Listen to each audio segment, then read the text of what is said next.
మే నెల 17వ తేదీ. ఎడారిలో సెలయేర్లు. 40 ఏండ్లైన పిమ్మట సీనాయి పర్వతారణ్యమందు దేవదూత అతనికి అగపడెను. రమ్ము, నేనిప్పుడు నిన్ను ఐగుప్తునకు పంపుదునని అతనితో చెప్పెను.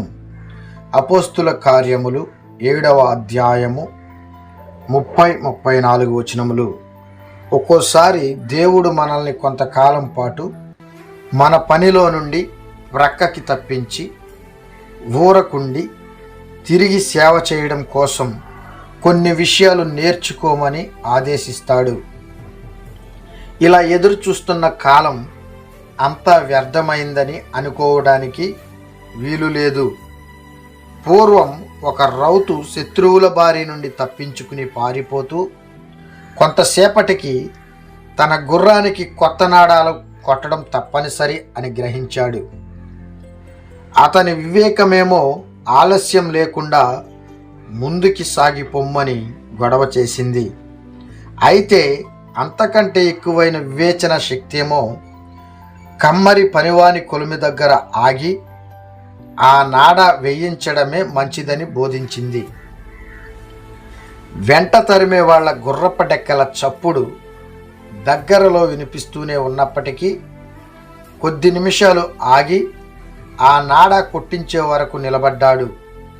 ఇక శత్రువులు 100 గజాల దూరంలోకి వచ్చేశారనగా గుర్రం మీదకి లగిచ్చి మెరుపులాగా మాయమయ్యాడు.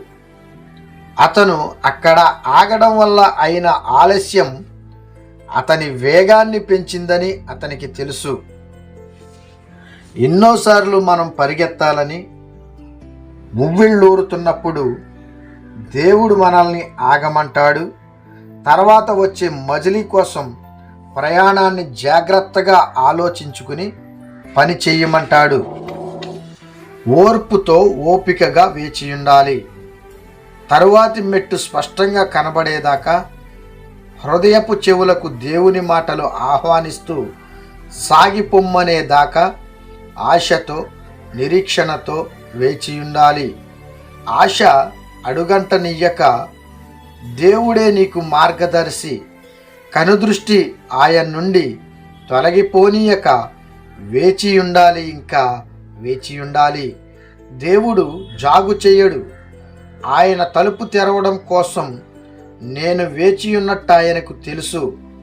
దేవుడి కొద్ది మంచి మాటలను మన హృదయంలో భద్రపరిచి వాక్యానుసారముగా దేవునికి ఇష్టమైన జీవితం జీవించులాగున ఆయన కృపలో మనల్ని బలపరిచి భద్రపరిచి స్థిరపరిచి దీవించి ఆశీర్వదించునుగాక.